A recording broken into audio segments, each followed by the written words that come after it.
안녕하십니까. 2023년도 전북대 산학협력단의 반도체 전공 트랙과 반도체 전문 인력 사업단의 취업 캠프를 시작하겠습니다. 첫 시간은 반도체 히든 히어로즈의 저자인 임용규 전 삼성전자 사장 및 SK 부회장의 직강이 있겠습니다. 안녕하십니까. 임형규입니다.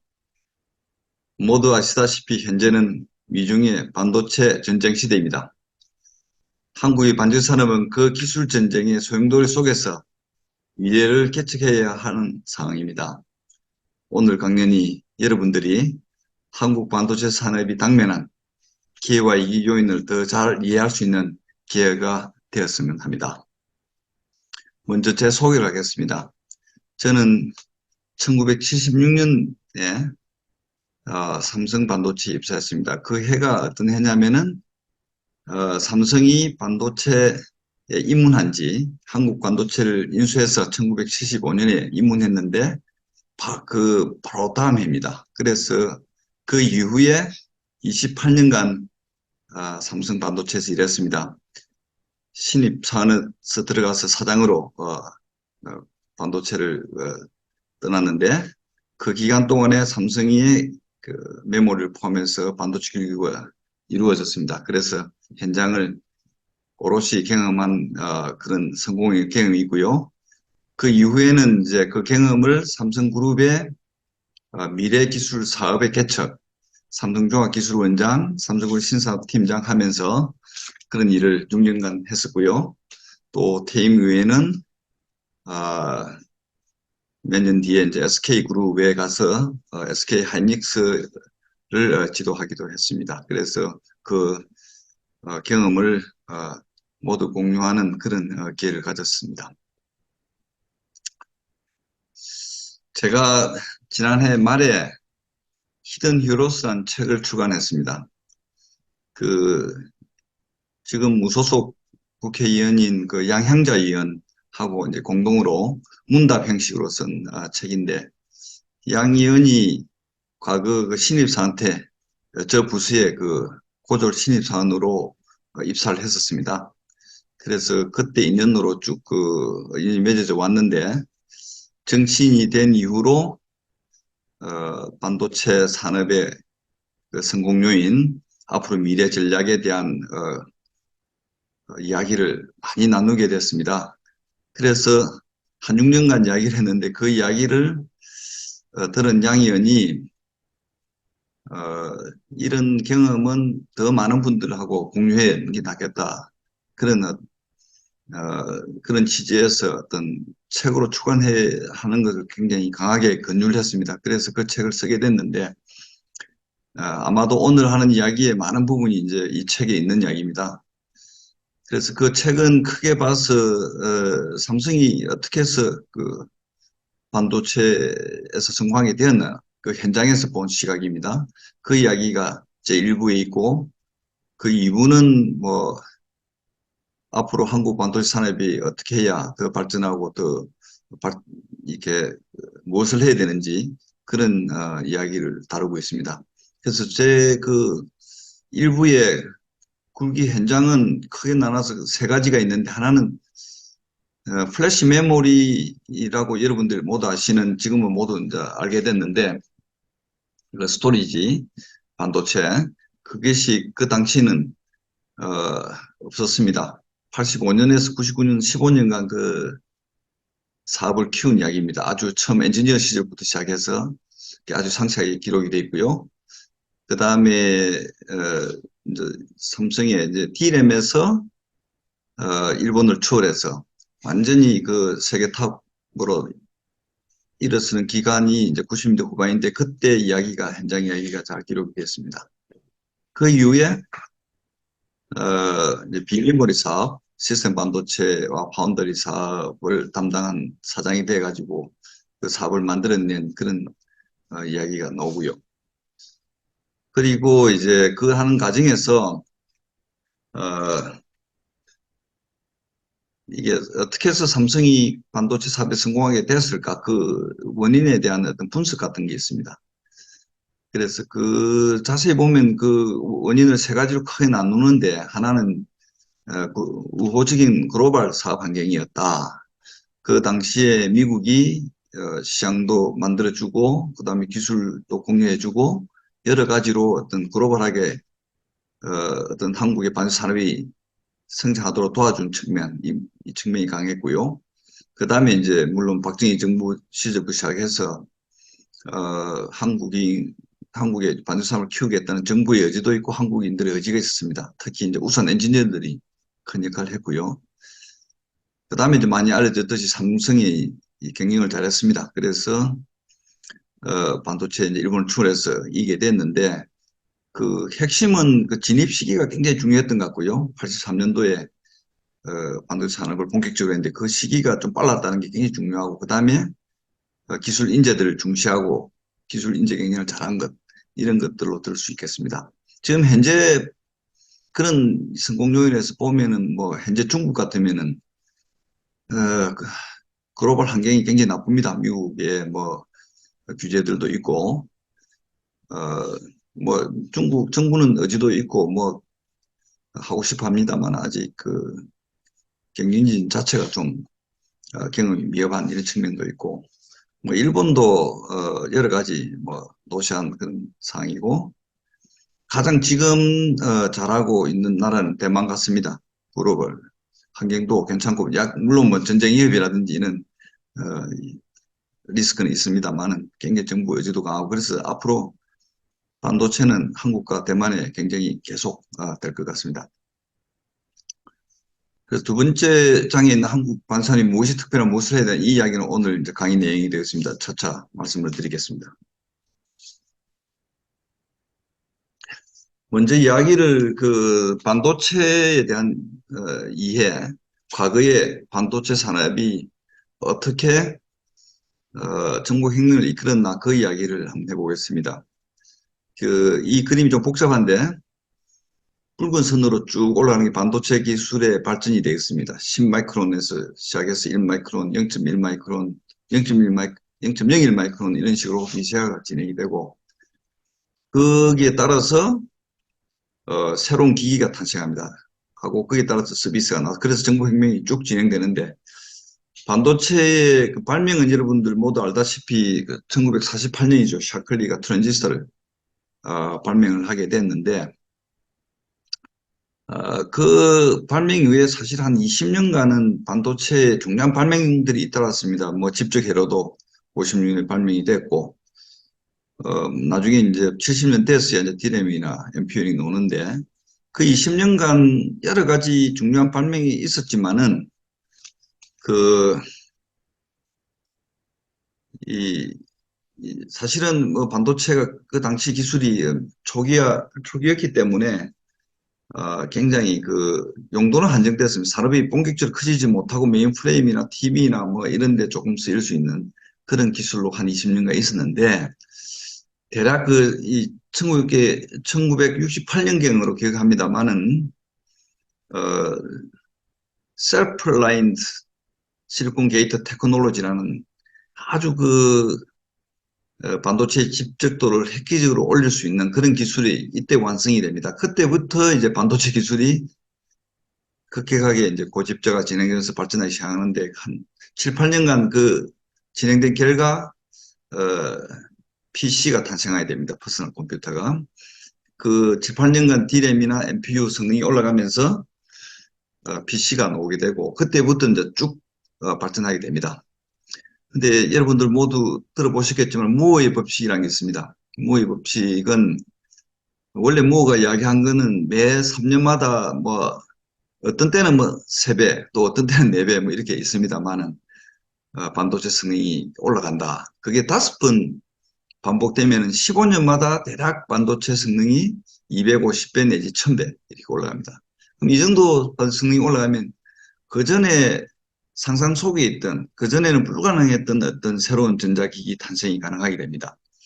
그래서 이제 새로운 정보 산업이 생기고 이렇게 이게 반복되는데 이게 저도 이 자료를 준비하면서 놀랬지만은 그게 묘하게 15년마다 이렇게 바뀌어 왔습니다. 그 2007년에 PC와 인터넷이, PC가 나와서 인터넷으로 연결됐고, 15년 지난 뒤에는 이제 모든 전자 산업의 신호가 디지털 처리가 되면서 디지털 셀폰, 디지털 TV 같은 디지털 시대가 열리게 됩니다.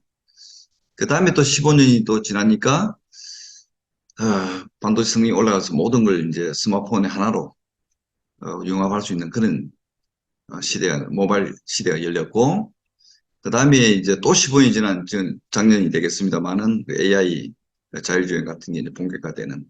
그래서 이렇게 15년마다 큰 산업의 파라다임이 바뀌고, 그 다음에 서비스가 바뀌고, 이렇게 해왔습니다.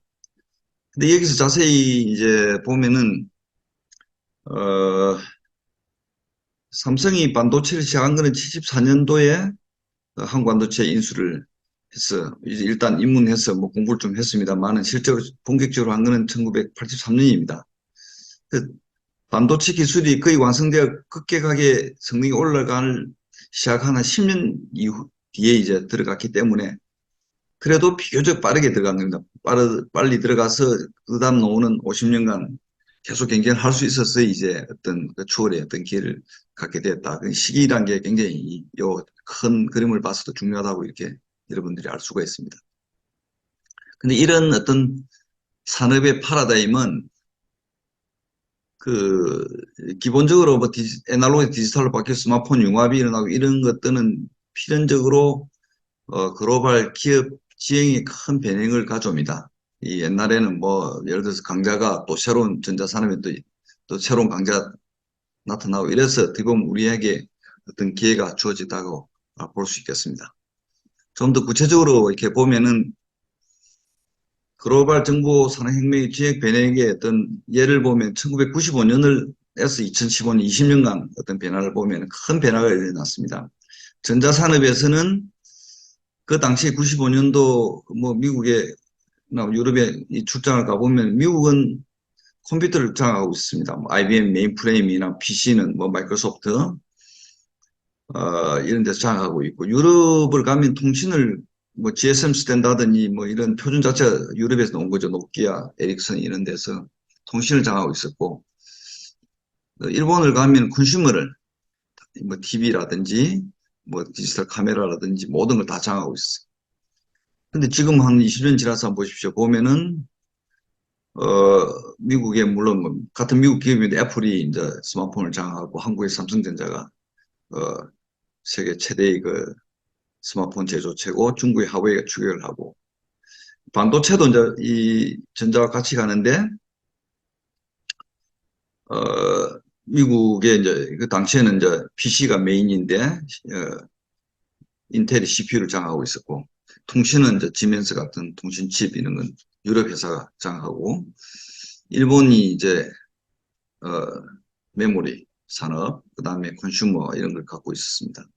근데 지금 지나 보니까 어, 미국이 미국의 대표 선수가 이제 엔비디아 GPU로 바뀌었고 한국은 메모리는 한국의 삼성전자가 1위 기업이고 대만이 이제 그 TSMC가 파운드리를 장악하고 있는. 그래서 반도체 판도가 완전히 바뀐 거죠. 그래서 탑 10, 제 기억에 1991년도로 기억되는데 그때 삼성전자가 세계 10위로 최초로 진입했습니다. 했는데 그 위에 보면 그 당시에는 미국의 세계 기업, 유럽의 세계 기업, 일본 세계 기업이 이렇게 탑10을 구성하고 있습니다. 지금 보니까 유럽, 일본은 다 사라지고 미국이 7개, 한국, 대만 이렇게 판도가 바뀌었습니다. 그런 어떤 반도체 가져온 파라다임 변화에 뭐 미국, 한국, 대만이 잘 대응했다고 이렇게 볼 수 있는 겁니다. 그래서 반도체나 전자산업은 사실 큰 변혁이 지난 20년간 이렇게 일어났었고요. 이런 큰 변혁이 지금 일어나고 있는 분야가 현재는 그 약 5년 전부터 이 모빌리티 쪽에서 일어나고 있습니다. 그 말하자면 이제 자동차 쪽 가장 뭐 물론 뭐 드론도 있고 뭐 다른 것도 있습니다. 자동차 가장 큰데 전기차로 바뀌고 자율주행으로 가고 또 배터리 산업이 중요해지고 거기에 대한 반도체도 중요해지고 그런 좀 현장인데 이 전쟁이 앞으로 한 10년간 진행될 것 같습니다. 그러면 아마 성자가 이게 전자산업이 이렇게 바뀌었듯이 아마도 자동차 산업도 이런 그림을 그려보면 꽤 많은 변화가 있지 않을까 생각합니다. 한국이 여기 이제 위너, 전자산업의 지형 변혁에서는 한국이 위너였는데, 이 모빌리티 쪽은 어떻게 될지 굉장히 어, 주목을 하고 있는데, 뭐 가능성 좀 있는 것 같습니다. 반도체도 좀 갈 것 같고, 물론 배터리는 상당히 강자고, 전기차 이런 쪽에서 한국이 잘한다면 우리나라 경제가 훨씬 커질 수 있는 그런 기회를 맞이하고 있습니다. 이 차트는 여러분들이 어떤 글로벌 기업들, 세계에서 굴지의 기업들 중에서 기술 기업들을 중심으로, 물론 뭐 서비스 기업은 뭐 국내 뭐 은행이라든지 뭐 에너지 같은 어떤 글로벌 경쟁을 보다는 국내의 어떤 입지가 중요한데, 기술 기업은 글로벌 그 경쟁이 중요합니다. 그래서 세계를 뭐 넘나들며 이제 사업을 하는데, 크게 봐서 몇 가지 이제 산업 영역을 보면은 무슨 이게 Y축이 기업 가치입니다. 빌리언 달러, 10억 달러. X축은 이제 여기 이제 각 분야인데, 우선은 뭐 큰 분야가 의학이나 정밀화학 분야, 이거는 대략 100년, 150년 전에 2차 산업혁명 때 일어난 산업들입니다. 제약업이란 이런 것들은 화학업이란 게. 그래서 지금 보면은 유럽하고 미국이 도미네이트 하고 있죠. 이게 뭐 몇백 조 기업이죠. 이게 이제 10억 달러 약, 뭐 지금 현재 1.3조니까 뭐 400조, 500조 이런 기업들이 굉장히 많죠. 이 사람들은 거의 뭐 이런 것까지 묻고 살고 있다 이렇게 볼 수도 있는 겁니다. 너무 오래된 산업이기 때문에 사실은 다른 나라 못 쫓아간 겁니다. 이 사람들이 계속 잘하고 있고. 일본도 뭐 화학 산업에 있어서 뭐 제약산 따라가려다 좀 못 따라가는 상황이고, 한국도 물론 전혀 못 따라가다가 요즘 이제 바이오, 그 삼성 바이오나 셀트리온, 뭐 그다음 배터리 소재 이런 쪽에서 이제 조금씩 이제 따라가고 있는. 중국도 아직 이쪽은 뭐 전체적으로 약하다 봐야 되는 거고요. 너무나 이제 오래전에 시작된 산업이라서 기술 격차가 커서 추격을 하는데 시간이 오래 걸린다 이렇게 보면 되고. 그 다음에 이제 자동차, 항공, 정밀기계 뭐 이런 산업도 100년 이상 된 산업들입니다. 유럽하고 일본이 잘하고 있죠. 그 중에서 이제 뭐 자동차도 물론 유럽 잘하고, 뭐 에어버스 같은 비행기 회사도 있고 뭐 이렇습니다만, 요즘 유럽에서 기업 중 최고 큰 게 이제 ASM이라는 반도체, 이게 노광장치 다들 뭐 유명하니까 아실 것 같은데, 이게 뭐 같은 반도체 쓰이지만 사실은 기계공업입니다, 이게.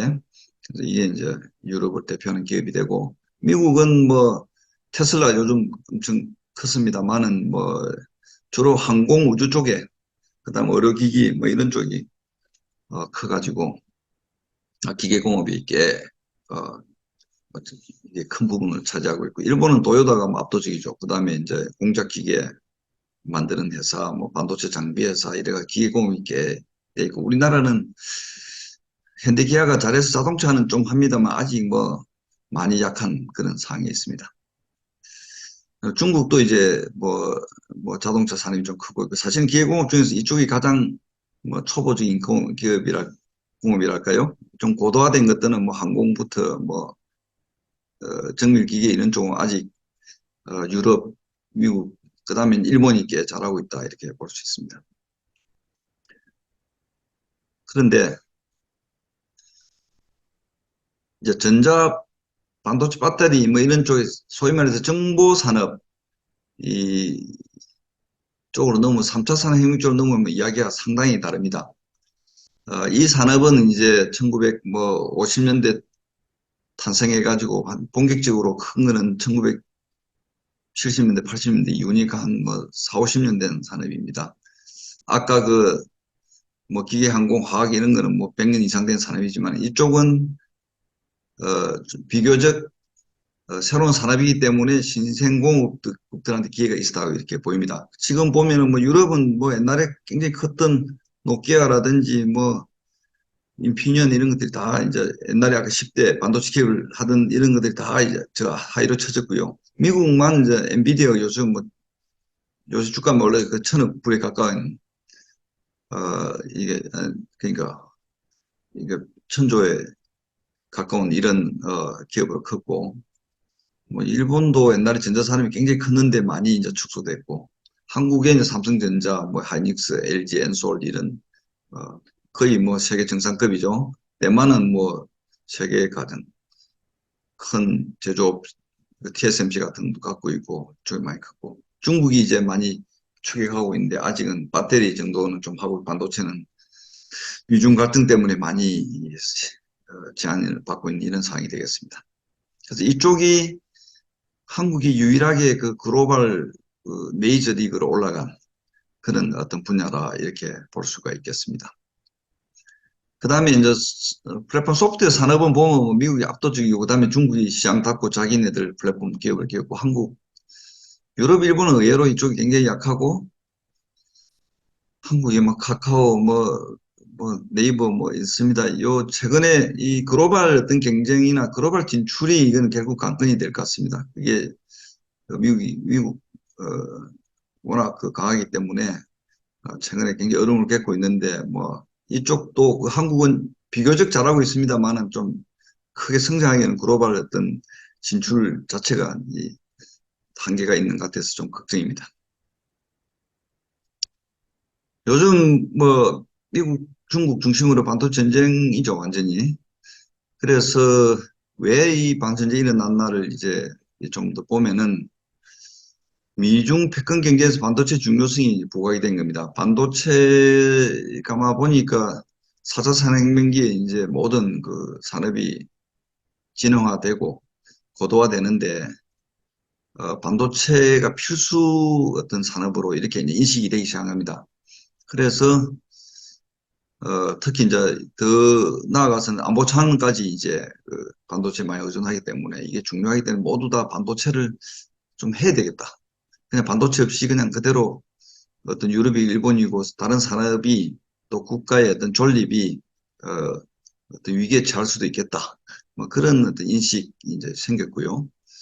그 다음에 이제 반도체 산업 자체가 아주 뭐 계속 이제 수요가 크고, 그 다음에 또 이 산업이 그 진입 장벽이 이 높거든요. 들어와서 이제 새로 해가지고 기존에 뭐 예를 들어서 각 분야에서 뭐 CPU면 CPU하고 기존 새로운 기업이 들어 기존의 강자들하고 굉장히 어렵고 뭐 예를 들면 모든 게 다 그렇습니다. 이미지 센서면 이미지 센서를 지금 시작해가지고 기존에 잘하는 기업하고 이기 어려운 거죠.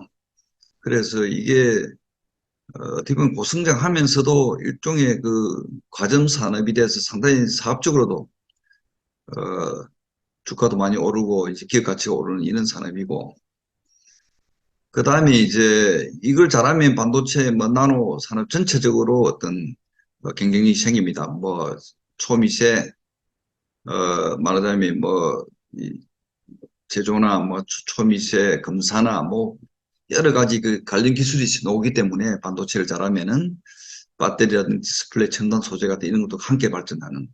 그래서 이 반도체를 가지지 않으면 안 되겠다. 모든 나라가 다 그렇습니다. 좀 산업 국가가. 그래서 이 지금 반도체 가지고 야단인 겁니다. 그래서 지금 각국이 하고 있는 거는 뭐 일단 첨단 파운드리가 1차적인 타겟입니다. 왜냐하면은 뭘 만들더라도 뭘 제조를 할 수 있어야 되는데 뭐 전쟁이 나든지 뭐 무역 갈등이 있든지가 파운드리 못 해오면은 반도체를 확보를 못하 자기가 설계를 할 수 있다도 못 만들기 때문에 굉장히 이제 안보 측면에서 문제가 때문에 파운드리를 뭐 미국도 그렇고 일본, 유럽 다 자국 내에서 유찰하는 거죠. 중국 물론이고요.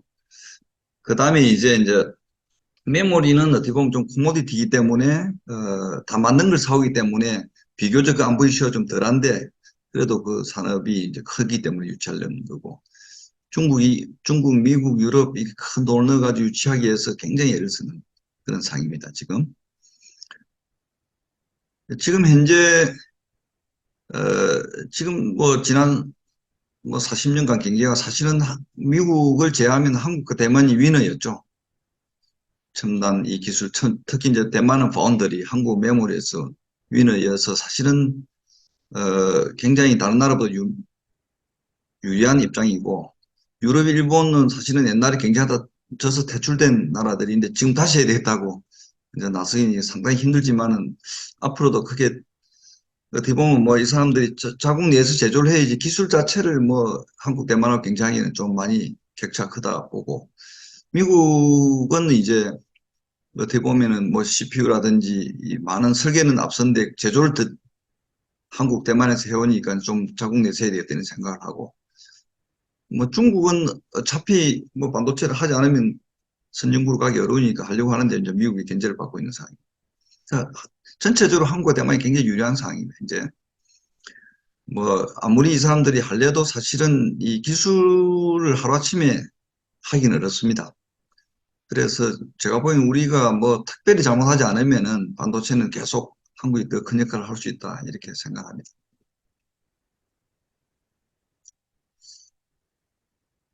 이게 이제 반도체 산업을 두고 볼 때 이게 크게 이 8대 반도체 산업을 8개로 이렇게 분류해 보면 일명요연하게 이렇게 이 반도체 산업이 어떻게 구성되는지 볼 수 있습니다. 여기에 보면 반도체 중에서 이제 제품, 반도체를 만들어 파는 사업은 메모리 산업이 있고, 그 다음에 로직, 뭐, 마이크로 프로세서나 뭐, 예를 들어서 모뎀이나 뭐, 통신용 칩이나 이런 시스템 칩들, 있고, 그 다음 기타 등등 뭐, 센서부터 뭐, 파워, 디스크리트 뭐, 이런, 소위 말해서 이걸 뭐, DAO라고도 부르는데 기타 반도체가 있고 크게 이 세 가지로 나누는데 이 여기 있는 박스의 크기가 대략 그 4배 크기입니다.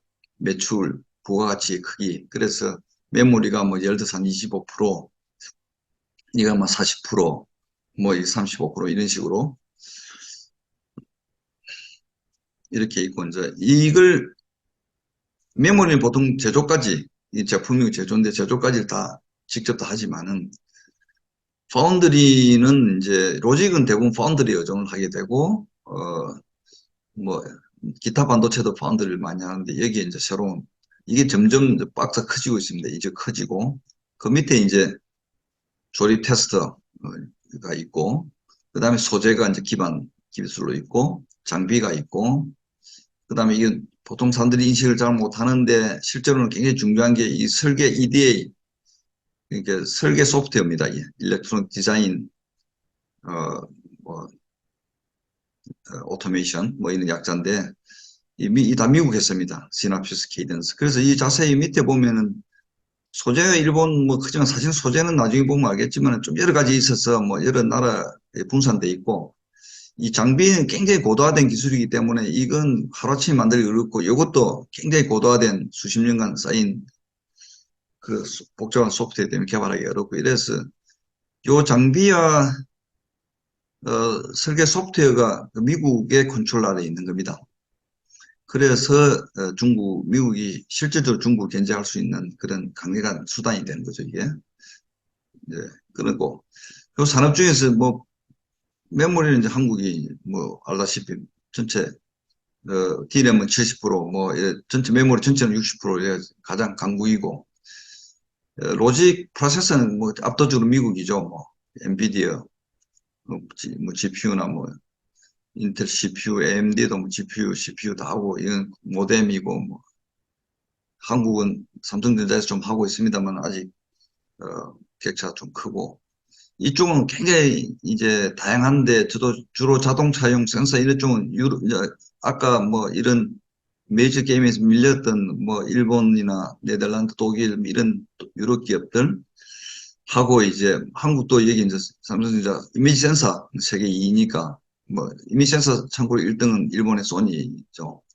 그래서 하고 뭐 이렇게 아직도 있고 앞으로 이제 파운드리가 점점 중요해지는데 이게 이제 TSMC가 압도적인 일이고 2등을 유일하게 경쟁할 수 있는 기업이 한국 삼성전자인데 좀 뭐 3배 이상 차이가 나는 격차 큰 이익과 되고 앞으로 이게 이제 인텔이 이제 이쪽으로 들어선을 해서 하고 있고 그렇게 돼 있는 지형입니다.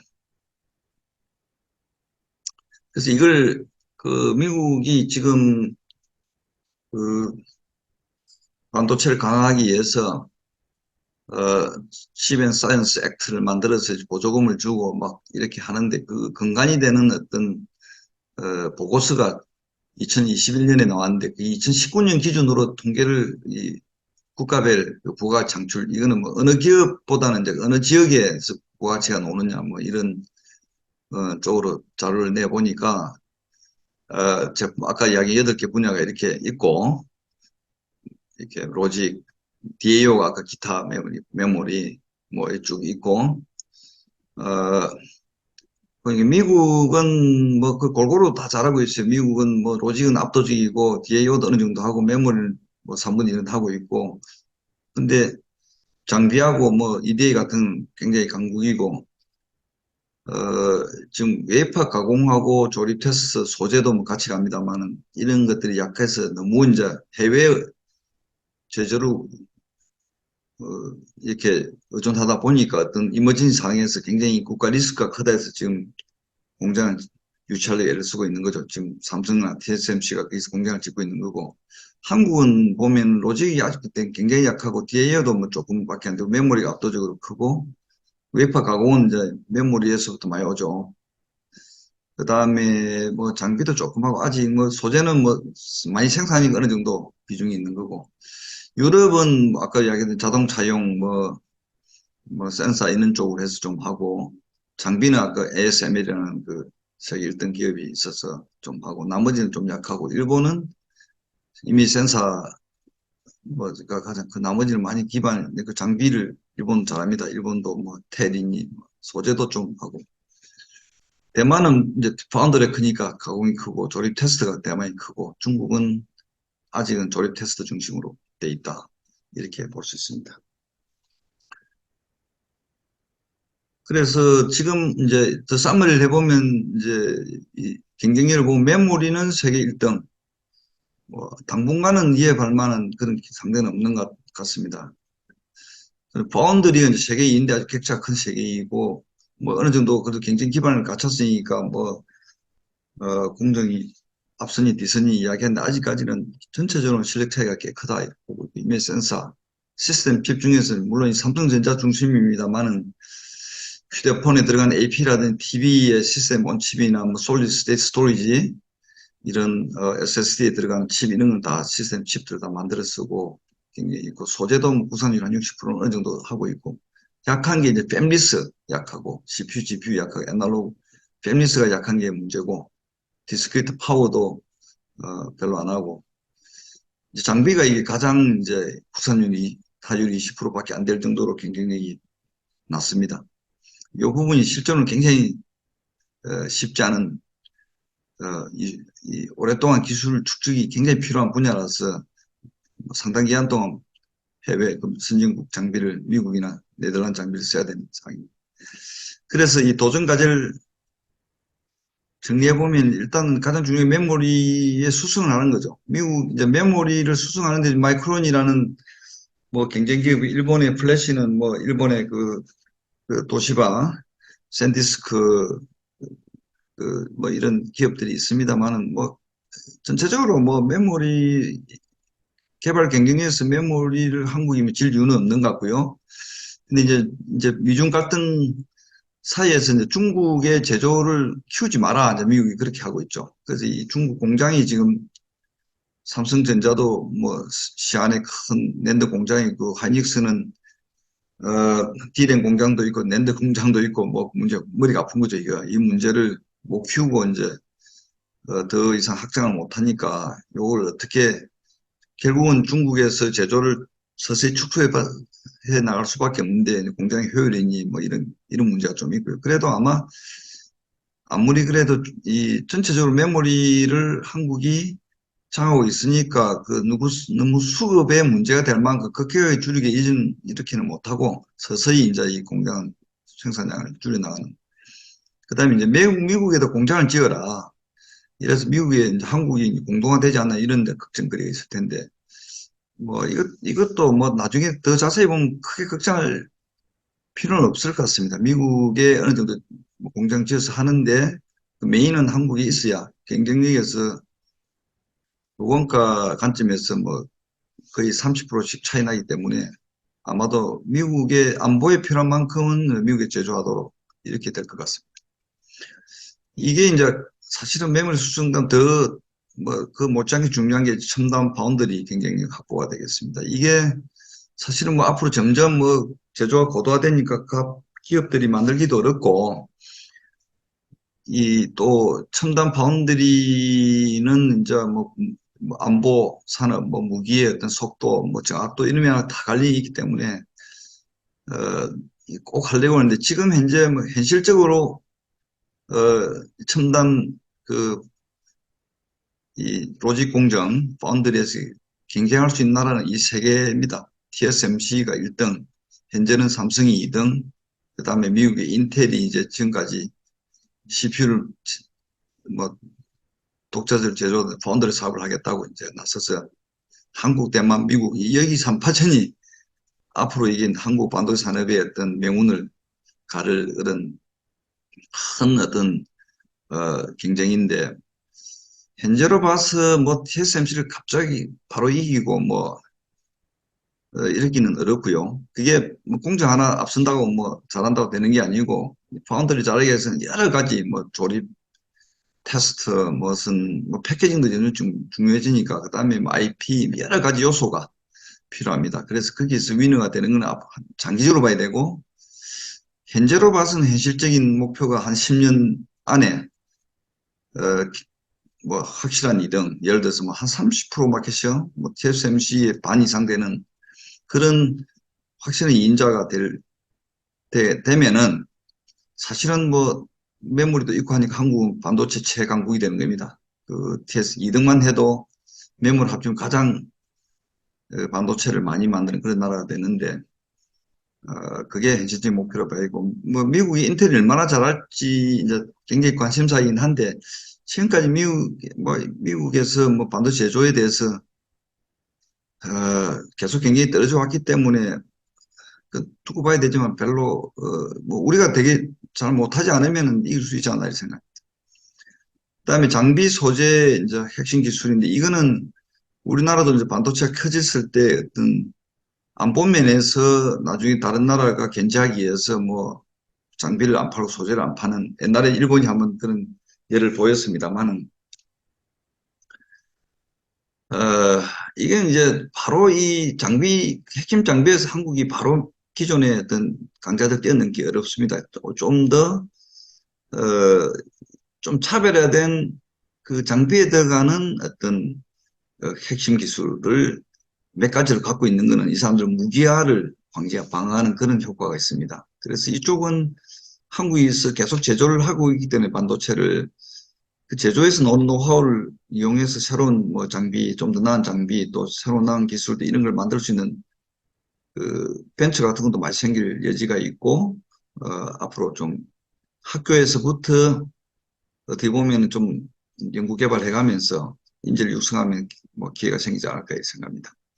또 이제 약한 게 아까 뭐 팹리스나 뭐 시스템 반도체 전체적으로 아직 취약한데 이거는 이걸 반드시 반도체 산업으로 보는 것보다는 어떤 전자 시스템이나 뭐 요즘 자동차도 거의 전자 시스템화 되니까 시스템 산업의 경쟁력이 어떤 기반이 되기 때문에 좀 힘들더라도 계속 키우고 역량을 키워나가야 산업 전체가 살아납니다.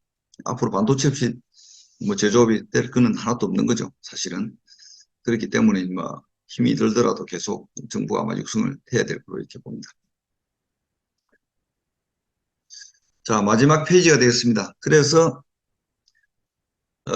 결론적으로 제가 보기에는 아주 미중 갈등 시대고 이제 뭐 여러 가지 이해 요인도 있지만 한국 기술 산업의 역할은 확대될 걸로 예상합니다. 왜냐하면은 중국을 견제해야 되는 중국이 사실은 뭐 오래전부터 엔지니어를 키웠고 울산 사람들이 엔지니어를 많이 했기 때문에 굉장히 엔지니어링 능력이 계속 올라갑니다.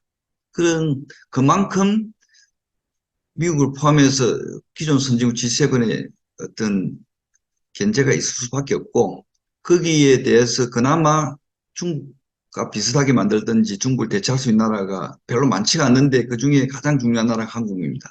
그래서 뭐 반도체 배터리 뭐 이런 게 물론 벌써 드러나고 있죠. 뭐 중국제를 뭐 중국을 많이 사주면 물론 중국도 발전하겠지만은 중국 외의 나라는 한국에 많이 의존하게 돼요. 그래서 이제 특히 미국하고는 상호 보완 효과가 크기 때문에 이쪽은 제가 보기에는 앞으로 계속 우리나라도 기회가 있다고 보는 거고, 우리나라가 그 사이에 뭐 옛날에 뭐 반도체 많이 키웠는데 사실 지난 20년간 정부에서 뭐 인재 공급, 조세, 규제 등 국가 지원이 좀 약했습니다. 이 부분을 앞으로 뭐 계속 더 강화시키 이 그 중요도를 봐서 반도체 뭐 배터리 같은 초미세 산업만한 게 없습니다. 우리나라 굉장히 특별한 위치에 있는 거죠. 뭐 유럽이 일본 할래도 일본은 배터리 좀 하지만은 뭐 한국과 경쟁할 수 있는 상황이 아니고 유럽은 진짜 아무것도 없기 때문에 할래도 못합니다. 이걸 좀 더 강화하면 아마 우리나라가 제가 보기에는 뭐 일본, 유럽을 훨씬 추월할 수 있는 그런 기회가 있다고 이렇게 봅니다. 그 다음에 또 중요한 걸 하는 기술, 실제로 해보니까 기술 인재의 중요성에 대한 인식이 좀 부족해요, 우리나라가.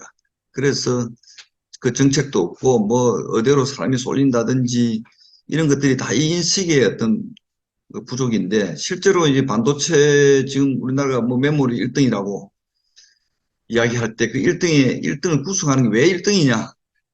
뭐 투자를 열심히 해서 그러냐? 그게 아니고, 결국은 기술인데 그 기술을 기다 보면은 메모리 같은 거 약 천 가지 기술. 그 기술 요소에 그 이름하여 이제 줄기 기술이라는 용어를 쓰는데 제가 쓴 히든 히로스라는 책에 이제 좀 설명이 돼 있어요, 이게. 그 줄기 기술 중에 천 가지 중에서 하나도 약해도 좀 어떤 약점이 됩니다. 그래서 이 줄기 기술을 일구는 천 가지 기술의 리더십을 갖기 때문에 후발주자들이 함부로 못 따라오는 거예요. 오랫동안 노력해도 잘 못 따라오는. 이 사람들은 이제 내 책에서 히든 히로스가 이제 이 줄기 기술 이끌고 있는 실제로 우리나라를 지키는 히어로들이죠, 이 사람들이.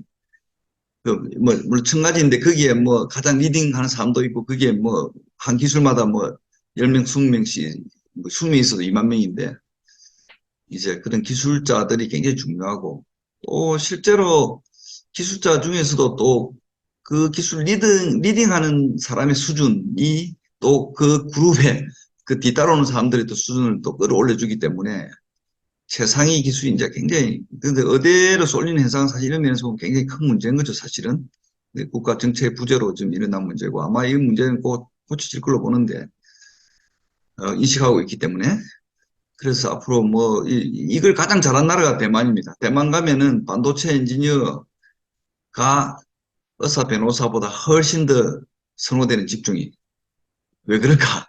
TSMC가 있고 잘하고, 뭐, 그 가면은 돈도 많이 벌고, 사회적으로 인식, 우리나라는 어떻게 보면 그런 면에서 보면, 별로 글로벌 경쟁하지 않아도 뭐, 너무 그 뭐랄까요? 국가 전략의 부재랄까? 그런 측면에서 부족하면 앞으로 아마 이 인식대가 많은 변화가 있을 걸 저는 예상하고 있습니다.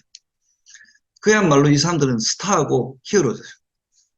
국가의 어떤 가장 중요한 산업에 대한 어떤 경쟁력을 유지하는 사람만큼 중요한 사람이 있겠습니까, 우리나라에? 뭐, 그게 안보도 있고, 뭐, 경제도 있고 다 달려 있는 건데, 사실은 가장 중요한 일입니다, 우리나라를 봐서는. 그 다음에 또, 해야 될 일 중에 하나는, 여기 이제 필연, 사업이 아니고 산업입니다. 필연산업 대세기술이라는 용어가 나옵니다. 이게 제가 쭉 수십 년간 삼성전자에서 뭐 반도체 하다가 뭐 삼성의 미래기술, 뭐 종합기술 원장 이런 거 쭉 하다 보니까 결국은 기술은 필연적으로 커지는 산업에서 가장 윈하는 대세기술 쪽으로 해야 각 개인의 미래가 열립니다. 그 뭐 예를 들어서 성장하지 않은 산업에서 뭐 오랫동안 직장 생활 해봤자 돈을 못 버니까 기업이 뭐 될 수도 없고 또 지능 기술에 줄 서면은 또 다 없어집니다. 그 팀이. 그래서 이렇게 많은 사람들이 여기에 온라인되게 해주는 게 굉장히 중요하고 국가의 교육, 대학에서 사실 적은 조정 이런 거 이거 필연 산업 대세 기술은 그 뭐 한 10년 정도 전에 결정되니까 어렵지만 필연 산업이라는 거는 어떻게 보면은 한 30년 내다볼 수 있는 거거든요. 그래서 국가가 사실은 이런 부분을 굉장히 고민을 많이 해요. 어떻게 젊은 세대의 어떤 필연 산업 쪽으로, 꼭 필요한 역량 쪽으로 교육을 시킬 수 있을까? 이게 좀 우리나라 부족합니다. 특히 이제 국가 교육도 그렇고 R&D도 그렇고 사실 성과 내는 게 중요한 아니고 사람 키우는 게 더 국가 R&D도 더 중요하죠. 그래서 그 사람들이 미래에 진짜 필요한 기술을 습득할 수 있는 기회를 주는 것 이런 게 더 중요한 국가 R&D의 역할을 볼 수도 있는데 자, 그러기에 대해서 좀 더 많은 고민이 필요하고 마지막으로 이제 인구도 줄고 뭐 엔지니어 열심히 할 사람들도 별로 없어지고 이러니까 앞으로 우리나라는 한국인만 가지면 어렵고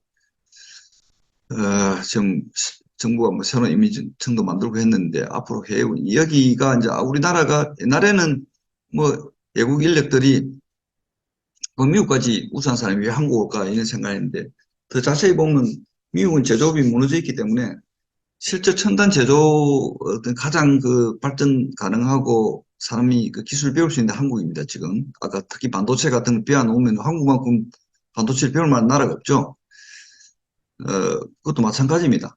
그 외국 인력도 또 이 사람들도 가만 생각해보면 우리나라 잘 제도만 정비한 많은 우수 인력도 같이 우리나라가 이런 초미세 첨단 제조의 어떤 허브가 될 가능성이 크다고 이렇게 봅니다. 저는 그렇게 생각합니다. 오늘은 제 이야기는 이쯤 줄이고 질문을 받겠습니다. 예. 예.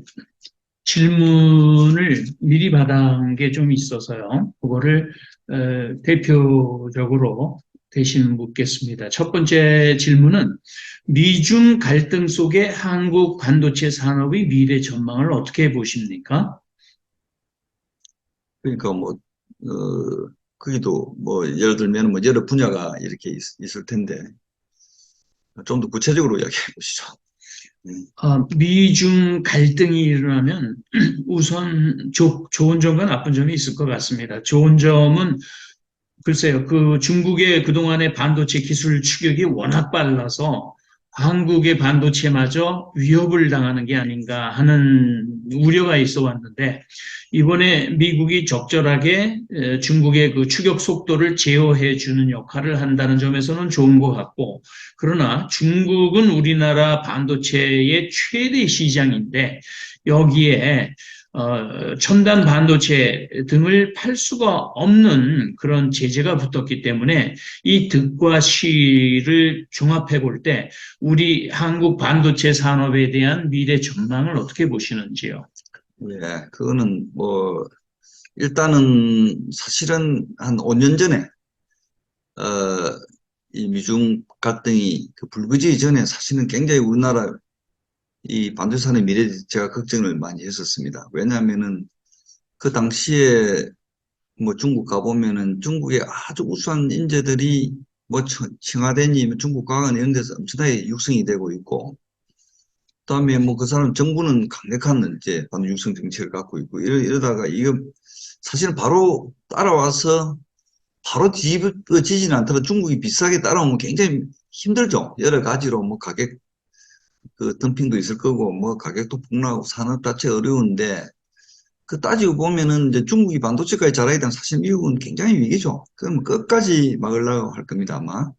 그래서 이 장비니 설계 소프트웨어니 몇 가지 기반 기술은 하루아침에 사실 좀 하더라도 아주 작업을 할 수밖에 없는 건데 그래서 그런 면에서 많이 슬로우다운 된 거는 우리로 봐서는 굉장히 큰 축복. 그러니까 다른 위기 요인도 있지만 사실은 그게 가장 우리나라 봐서는 굉장히 특히 첨단 나노 초미세 산업을 전체적으로 봐서는 굉장한 기회로 봐야 되고 그걸 제대로 할 수 있는 나라가 서방 선진국 G7에서는 한국 일본 대만 정도인데 한국이 그래도 가장 잘할 수 있는 분야 넓으니까 좋은 수혜국이고 중국이 이제 여러 가지 첨단 반도체를 슈퍼컴퓨터를 만들고 옛날에 중국이 세계에서 가장 빠르고 큰 슈퍼컴퓨터를 만들었는데 그 반도체 안 준 거 그냥 그대로 내려앉는 거죠. 그러니까 그런 면에서 일종의 모래성이라 볼 수가 있는데 뭐, 물론 이제 중국의 수요가 줄죠. 아무래도 중국이 발전하면서. 그렇지만은 그거는 감내해야 될 일로 봅니다. 왜냐하면 중국이 막 반도체 발전시키고 계속 발전하고 반도체 키우면은 사실은 한국이 미국 설탕이 다 없어지는 그러기 때문에 아마 수요가 좀 주는 거는 어쩔 수 없는 일 같고요. 그렇지만은 장기적으로 봐서 우리나라로 봐서는 굉장히 어떤 도약의 기회를 다시 받았다. 이렇게 저는 봅니다.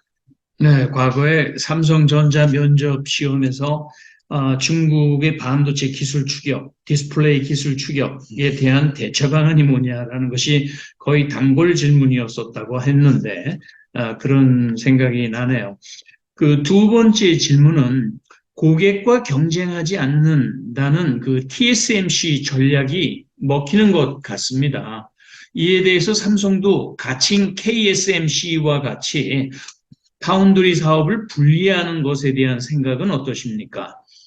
그거는 제가 보기에는 TSMC의 마케팅 워드가 아닌가 싶고요. 고객과 경쟁하지 않는다. 물론 뭐 깨끗하고 좋지만은 사실은 고객의 입장에서 보면은 그게 때문에 삼성전자를 사용하지 않는 게 아니고 어, 뭐, 뭐, 첨단 반도체, 뭐, 안정성. 그러니까 메모리를 잘하지만은, 파운드리에서는 여러 가지, 우선 시작 자체가 15년이 늦었고, 뭐, TSMC는 그 산업을 1980년대 후반부터 시작해서, 제가 이 히든 히로스 있지만은 제가 비메모리 담당 사장을 2000년에서 2003년까지 했었는데, 그때 이제 사실 본격적으로 처음 시작한 겁니다, 그게. 그때 격차가 아마하게 컸었어요, 그게.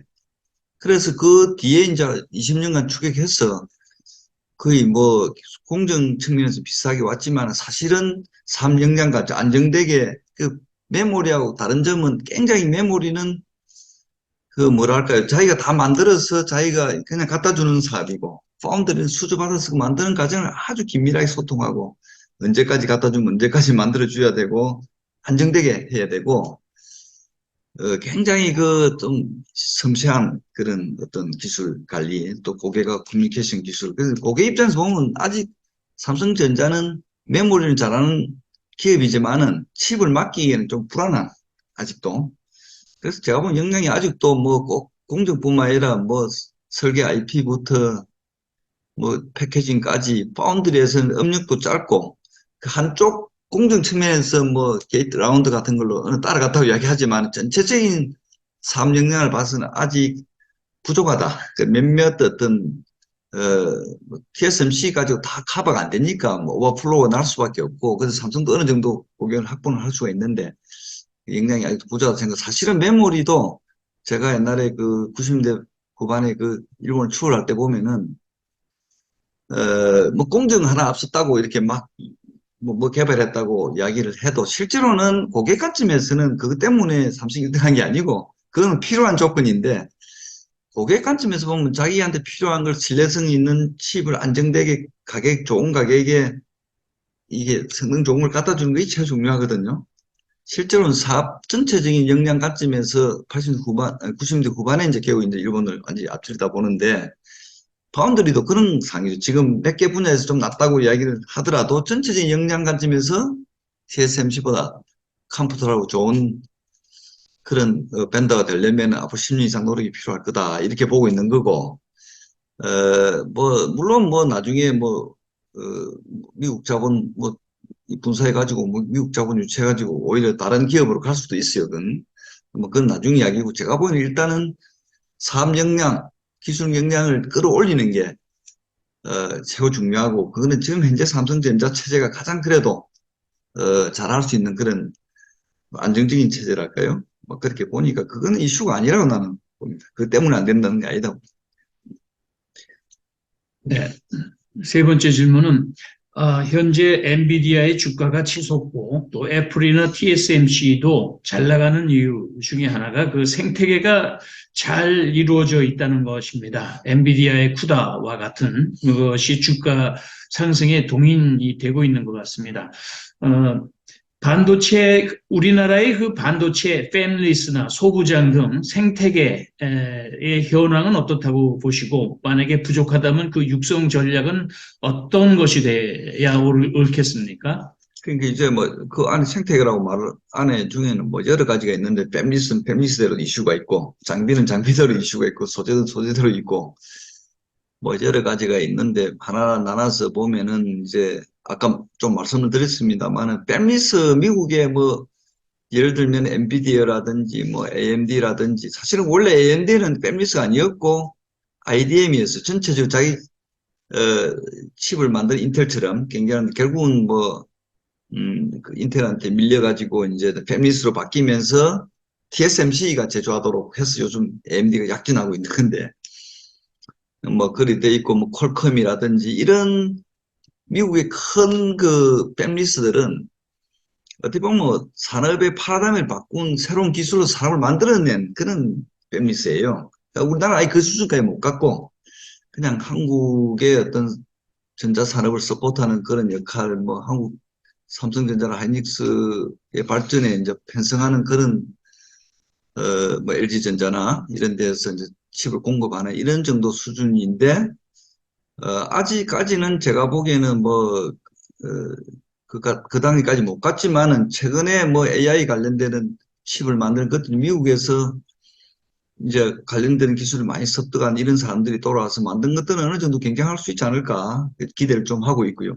그 다음에 이제 뭐 페미니스트도 굉장히 다양해요. 안에 보면은. 그래서 그 안에서는 좀 더 이제 점점 실력을 쌓아 올라가는 기업들이 나중에 좀 어느 정도 만들어지지 않을까 이렇게 생각하는 거고.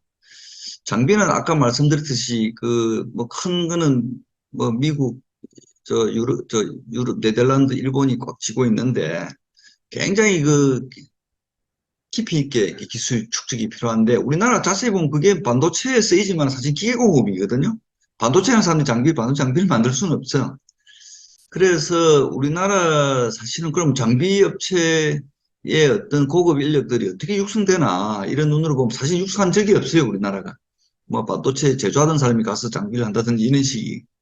이것도 대학에서부터 기계 공업하는 사람들이 좀 더 그런 특별한 연구를 하고 또 이제 우리나라 이제 제조를 많이 하니까 앞으로 우리나라의 장비 기업들이 글로벌 기업들이 많이 들어 한국 센터가 기술센터 많이 생기는데 협업해 가면서 기술을 축적하는데 그 사람들하고 경쟁하는 기업을 만든다기보다 그 사람들하고 이 서로 윈윈하는 뭐 기술 어떤 부분을 혁신을 한다든지 어떤 부분에 대해서 한국의 역할을 좀 확충한다든지 사실은 그 반도체는 거대한 인자를 끌고 나가는데 우리나라 장비부터 모든 걸 다 만들어 세계를 다 이거는 어렵고 옛날부터 삼성의 그 반도체 산업이 크는 것도 글로벌 장비 업체하고 긴밀하게 협력했어 성공을 한 거거든요. 근데 그 사람들과 같이 간다. 이런 눈으로. 그 다음에 이제 여기서 제조를 많이 하다 보니 아무래도 제조에서 나오는 노하우를 장비에 적용할 것 한두 개 생길 거거든요. 그런 측면에서 뭐 요즘 그렇게 성공한 벤처 기업도 꽤 있는 것 같아요. 저 장비를, 특수 장비를 만들어서 그렇게 메인은 아니지만은 그래도 뭐, 꽤 큰 그 사업을 하는 그런 기업들이 탄생하고 있으니까 자꾸 그렇게 노력하면 그쪽도 나아지지 않을까 이렇게 생각합니다. 네, 네 번째 질문입니다. 미국의 반도체 제조 산업 육성책에 따라 현재 TSMC와 삼성전자가 미국의 반도체 공장을 짓고 있는데 이것이 우리나라 반도체 산업에 대해 미칠 영향은 어떻다고 이게 보십니까? 이제 맨 처음에 그런 우려를 많이 했죠. 미국에서 뭐 반도체 공장 지어서 공장 다 가면 한국은 공동화 되는 게 아니냐. 이제 그런 우려를 했는데 이제 저는 뭐 미국이나 유럽이나 일본이 공장을 특히 이제 파운드리 중심으로 지금 요구를 하고 짓고 있거든요. 그 이유는 뭐 다 이해할 만하다 생각해요. 왜냐하면 뭐 앞으로 뭐 여러 가지 대만에 뭐 중국하고 대만 전쟁을 해도 그렇고 그 뭐 국제 정치에 따라서 반도체 칩을 지금까지는 뭐 근위험성이 대만에서 의존해서 많이 만들어서 썼는데 반도체 칩을 공급받지 못하면 모든 산업이 다 무너져 버려요. 자동차 산업이고 뭐고 지난번에 코로나 때 한번 혼이 났잖아요, 다들. 그래서 자유국 지역이나 뭐 영내에서 반도체를 만들고자 하는 그 파운드리 뭐 그런 역량을 갖고자 하는 건 충분히 이해할 수 있는 일이고 그래서 이제 미국은 이제 TSMC 또 뭐 삼성전자 물론 한쪽에서는 인텔 키우면서 이렇게 하는데 그렇다 해서 미국이 파운드리 기술에서 TSMC가 이길 수 있는 건 아니에요. 유럽도 마찬가지, 일본도 마찬가지예요. 그냥 돈 주서 공장 짓고 하려고 애는 쓰지만은 실제로 하루아침이 될 수 있는 게 아니고 당분간은 TSMC의 어떤 뭐 그 아성을 깨기 어렵죠. 유일하게 경쟁할 수 있는 기업이 삼성전자, 삼성전자도 아까 이야기했듯이 시작 자체가 늦었고 앞으로 뭐 10년 노력하면 대등하게 경쟁할 수 있지 않을까 이제 그런 기대를 해보는 거니까. 그래서 뭐 그거는 마찬가지입니다. 뭐 그렇게 반도체가 하루아침에 수십 년을 경쟁한 게 뭐 누가 하고 싶다고 돈 넣는다고 될 거 아니고 그런 관점에서 뭐 파운드리 우리도 뭐 필요한 데서 가서 제조하는데 근데 해외에서 제조한다는 건 TSMC가 예를 들어 유럽도 하고 뭐 미국도 하는데 그게 굉장히 어떻게 잘못하면 굉장히 경쟁력을 떨어뜨리는 그런 또 그 요소가 됩니다. 그래서 제가 보기에는 뭐 그거는 원하는 대로 미국이 원하는 미국에서 그 고객이 있으면 가서 하면 될 일이고 저 메모리는 어떻게 보면은 뭐 어디서 제조하든지 간에 이제 완성품을 공급받는 거니까 재고를 쌓아둘 수도 있고 그런 관점에서 보면은 주로 이제 성능 가격 중심으로 갑니다. 그거는 이게 파운드는 옆에서 이제 같이 이렇게 크로스하게 이제 받아야 돼. 메모리는 어떻게 보면 뭐 코모디티이기 때문에 그래서 그런 프레셔가 좀 덜하다고 꼭 자국 내에서 제조해야 된다는. 그래서 이제 그렇지만은 메모리는 장기적으로 보면은 이제 미국이 마이크론이라는 기업이 살아 있고 열심히 하고 있기 때문에 그 마이크론의 경쟁력이 한국보다 강해지면 한국도 이제 뭐 경쟁력이 있게 되는 거죠. 그게 굉장히 큰 리스크인데 그 마이크론의 경쟁력을 올릴 가능성이 있느냐 이제 이렇게 눈을 봤을 때 대만, 일본의 메모리 엔지니어들은 옛날에 과거 메모리 이제 경쟁 20년 전에 뭐 1990년대, 2000년대 치열하게 경쟁하면서 막 시킨 게임 엄청나게 해가지고 사실은 원래 메모리도 뭐 13개 기업이 1995, 95년경에 막 치킨 게임 하다 나중에 5개를 줄고 그게 또 3개로 줄고 뭐 이렇게 된 건데 다 패자들이 많아요. 거기에 가면 대만하고 일본의 그 메모리 기업들이 다 망해가지고 그 엔지니어들이 마이크론이 이제 그 기업들이 인수해가지고 사실은 마이크론의 주력 세력은 일본어 대만의 엔지니어들이.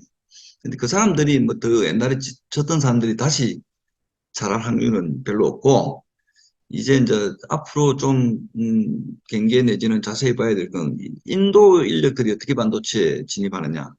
뭐, 요 부분은 아직까지는 그뭐 크게 심각한 사항은 아닌데, 아직 거기는 우선 인재들이 많으니까, 그 중국인들은 배제를 하고, 뭐 그런 측면에서 약간의 이제 앞으로 이제 좀 두고 봐야 되겠죠. 뭐 그런, 뭐 그렇게 뭐 보면은 결국 옛날에 이런 예가 있어요. 엔티덤핑 때문에 1990년경에 일본 기업도 그렇고 엔티덤핑을 막 때리니까 일본 기업도 그렇고 뭐 삼성이나 현대도 다 미국에 공장을 지었어요. 지금 삼성이 오스틴 공장은 그때 메모리 공장으로 지은 거고 엔티덤핑 때문에 현대도 뭐 오레곤에 그 메모리 공장이 있고 그 결국 20년 지나니까 다 뭐 철수하든지 뭐 다른 용도로 바꾸든지 없어졌어요. 그 공장들이. 왜 그러냐? 메모리 만드는데 그거 뭐 30%더 비싸니까 결국은 그 키울 수가 없는 거예요.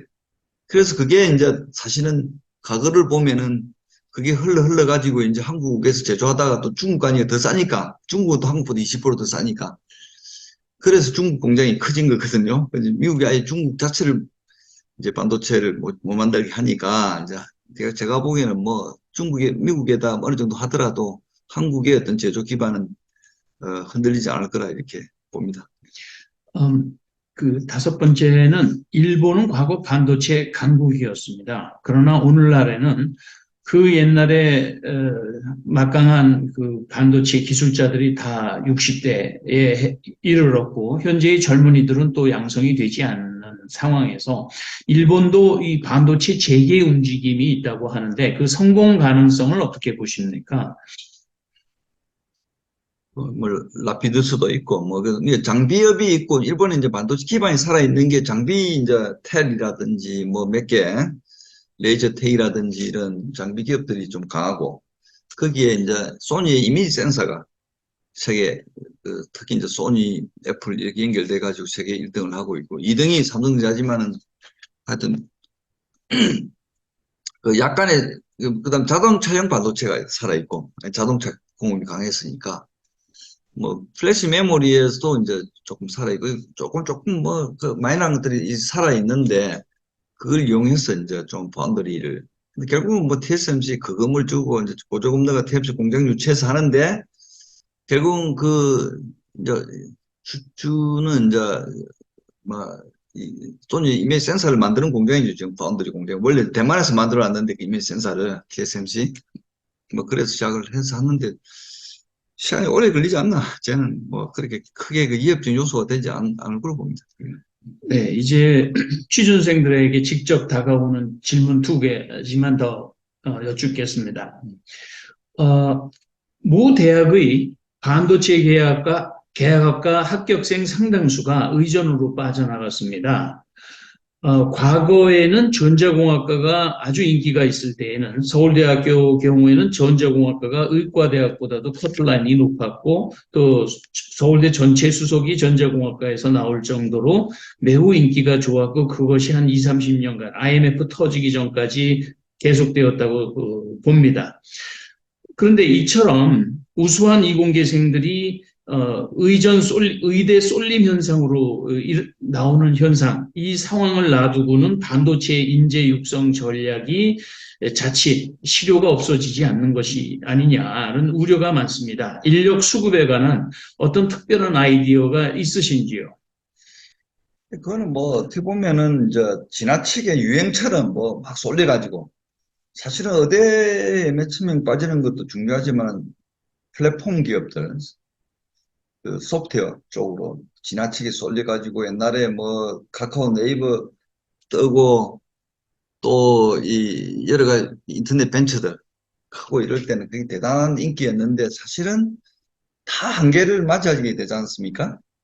한계를 맞이하고 지금은 오히려 뭐 인터넷 기업들은 굉장히 어려워지는 상황이고 결국은 어떤 한국이 글로벌하게 역할이 있고 경쟁이 있는 쪽에는 양질의 조합이 생길 수밖에 없고 이런 측면에서 봐서 제가 보기에는 그거는 옛날에 한의대 뭐 열풍 뭐 이런 것도 있어서 그 가서 뭐 한의대에 뭐 엄청난 인재들이 갖다 다 뭐 내가 제가 보기에는 낭비되다 보는데 뭐 어대도 뭐 의사도 훌륭한 의사도 있어야 되니까 뭐 좋은 사람이 필요한데 꼭 그것도 뭐 인기가 때문에 너무 또 뭐 쏠리고 또 반도체나 뭐 다른 첨단 기술 엔지니어들도 어떻게 보면은 뭐 여러 가지 사실 가치가 있는 사람들은 더 제대로 대우를 받아야 되는 건데 그 제대로 안 해준 측면도 있고 그래서 제가 보기에는 이제 그 여러 가지 요소가 겹쳤는데 그 이 공대를 옛날에 키우고 공대를 많이들 갔는데 공대 실패의 가장 큰 원인은 제가 보기에는 아까 필연산업 대체기술 좀 미스했다고 봅니다. 쉽게 얘기해서 공대를 했는데 배워도 뭐 잡도 없고 쓸모도 없고 뭐 그다음에 어떤 분야는 그렇잖아요. 뭐 없어지 사양산업 비싼 데 들어가서 일생을 고생을 하거든. 그래서 그 학교 선생님들이 진짜 고민을 해야 되는데 이게 이 사람들이 배워서 나가서 앞으로 필연 산업인지 필연적으로 커지는 산업인지 그다음에 그건 이제 그다음에 나중에 더 지나서 뭐 대학원쯤에서 전공하는 대세 기술 쪽으로 앞으로 이기는 기술 쪽으로 해야지 뭐 사라지는 기술 전공해봤자 필요 없지 않습니까? 자, 그런 측면에서 이제 이 교육계에서도 사실은 국가 R&D부터 시작해서 더 이 R&D나 그 교육계에서 더 고민을 더 해야 되고 더 젊은 세대를 성공하고 피는 산업 대세기술로 이끌 수 있는 노력을 더 해야 되고 사회적으로도 이제 점점 이제 요즘 뭐 반도체 좀 수출이 뭐 가격들이 줄고 이러니까 뭐 나라 환율이 오르고 점점 느낄 겁니다. 이게 얼마나 중요한 일인지. 사실은 아까 말씀드렸듯이 우리나라의 주요 산업을 이끌고 가는 사람들은 우리나라의 스타고 뭐 BTS보다 훨씬 더 중요한 사람이라 봐야 되겠지. 이제 그런 인식들이 점점 인식하게 되고 아직까지 이게 어떻게 해서 돈을 벌어온 건지 왜 이긴 건지 왜냐하면 옛날에 정부가 기술을 키워가지고 그 기업들이 뭐 수출도 하고 이래서 환율도 유지하고 이제 나라가 유지된 건데 그걸 점점 더 강하게 인식하지 않을까. 네, 뭐 그런 측면에서 인식도 나아질 것 같고 반도체는 제가 보기에는 피는 산업 중에서 뭐 가장 중심에 있는 거죠. 그러니까 아까 글로벌 위상도 있고 반도체 제도를 배우면 꼭 한국에서 아니라 뭐 해외 기업에 나가서 일할 수도 있고 내가 보기에는 뭐 그 지금 반도체 전공해가지고 그렇게 힘들어하는 사람은 없어요. 우리 세대는 확실히 그랬고 그 다음 세대도 그런데 반도체 아닌 거 제 친구들 중에서도 반도체 아닌 거 전과 고생을 일생을 한 사람이 많거든. 그 어디다 줄 서느냐, 어떤 기술에 자기가 전문가 되느냐 굉장히 중요한데 글쎄, 그런 면에서 이제 많이 고민도 해보고 해봤는데, 반도체는 제가 보기에는 가장 그래도 나은 분야다. 나는 이렇게 봅니다. 예. 네, 끝으로 취준생이 가장 궁금해하는 질문이 될 것 같습니다. 보통 그 대기업의 사장까지 올라가는 분들은 경영계통 아니면 이제 이공계 기술계통으로서 이제 박사학위를, 화려한 박사학위를 등에 업고 입사를 해서 이제 사장까지 오르는 경우가 많은데, 사장님 같은 경우에는 4년제 대졸 신입사원으로 삼성에 입사를 해서 나중에 삼성전자에서 제가 알기로는 한 13년 정도를 사장을 지내셨고, 그리고 나서도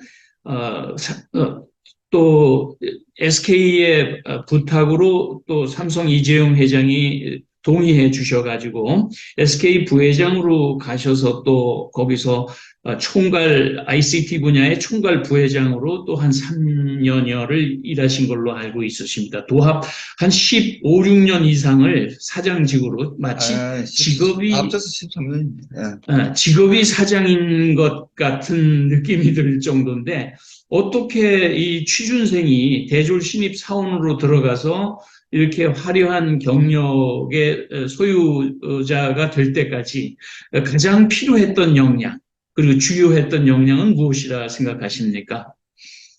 뭐, 히든 히어로스란 책에 이제 그런 이야기도 좀 써놨어요.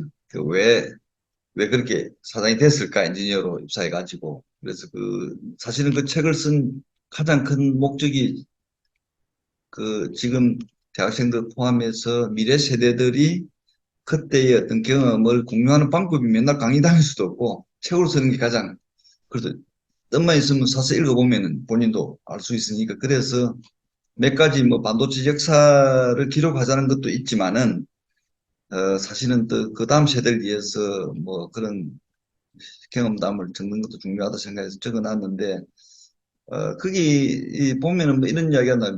가장 중요한 건 일단 맨 처음에 들어갔는데 아무도 뭐 기술자로 들어갔으니까 모를 거 아닙니까? 우선은 자기 맡은 실무 일을 잘해야 돼요, 무조건. 일단은 기술을 잘해야 되는. 기술을 잘하고 맡은 업무를 그건 제가 경험에 의하면 뭐 여러 삼성 반도체 여러 학교가 있었는데 사람의 출신 학교 큰 갈등이 없더라고요. 뭐 서울대 나온 사람이 뭐 인하대 나온 사람 난리도 없고 인하대 출신 중에도 일을 굉장히 잘하는 사람 많아요. 그래서 그건 이제 실제로 이제 이 실무를 잘하는 게 중요해. 그래서 공부 열심히 하고 뭐 맡은 일을 빨리빨리 잘 공부해서 처리하는. 그 다음에 한 10년 정도 기술자로 뛰어나면 기회가 오거든요. 뭐 제가 우리 같으면 너무 이제 빨리 그 당시에 뭐 빨리 확장되는 시기였으니까 승진이 너무 빨라서 좀 힘들었었는데 그다음에 이제 뭐 밑에 뭐 어떤 부서장이 되고 뭐 이제 사람을 지도하게 되고 이렇게 해서 뭐 할 때마다 이제 일을 잘했는데 기술적으로 뛰어난다는 게 굉장히 중요한 이슈고 거기서 좀 잘하고 그다음에 이제 두 번째는 제 경우 같으면은 뭐 히든 히로스에서 뭐 그런 것도 적어놨지만은 어, 기술만 알아면 또 어떤 한계에 부닥쳐 책임자로서 어떤 조직 그 책임자는 그 조직의 성과를 어, 해야 되니까 기술자로서는 기술만 잘하면 되는데 어떤 조직을 이끄는 팀장이나 뭐 부장이 되고 나면은 그 조직이 성공적인 조직을 만들어야 되는데 그 조직의 결과물이 굉장히 기여가 되는 거지. 그러니까 결국은 뭐 그 뒤에 이제 시장을 알고 고객을 만나고 시장을 이해하면서 수요를 이해하면서 기술 개발하니까 다 그다음부터는 성공에 가돌다니 그전에는 그 모르고 기술만 하다가 굉장히 힘든 시기도 있었고 그래요. 그래서 기술과 시장을 둘 다 이해하는 그런 마인드. 나머지는 이제 더 위로 올라가는 거는 조금 더 이제 기술과 시장 플러스 그 이제 임원까지는 그렇고 더 위에 지도자가 되는 거는 이제 좀 더 다른 철학도 있어야 되겠죠. 좀 더 자기 생각에 뭐, 제 경우 같으면은 뭐 후배들이나 그 나라의 발전에 기여한다 이런 생각이 굉장히 강해서 사실은 그냥 봉급쟁이로 사는 게 아니고 그냥 내일 하듯이 내가 이 일을 통해서 기여하겠다 이런 생각을 강해서 하면은 사람들이 다 따라오는 게 리더십이라는 게 뭐 그런 어떤 위에서 좀 큰 생각을 할 때 더 리더십 생기는 거니까 그냥 뭐 단순하게 봉급적인 산 게 아니고, 뭐 그런 그거는 뭐 각자의 어떤 성향이니 이런 다 좌우된 거니까 제가 보기에는 앞으로는 뭐 일단 기술자로서 성공할 길도 열려 있고, 뭐 수석연구원까지 60세까지 기술자, 그 다음에 임원이 되는 거는 또 나름 그 조직의 책임자이기 때문에 또 다른 능력이 필요해요. 아까 이야기했듯이 그 조직을 성공적으로 이끌어야 되니까 또 그 자신 있는 사람은 또 임원도 되고 뭐 그런 뭐 그렇게 지금하고 옛날은 조금 다른 것 같긴 해요. 예, 그렇습니다. 예, 네, 감사합니다. 장시간 강연과 질의응답에 응해 주셔서 감사합니다. 예, 감사합니다.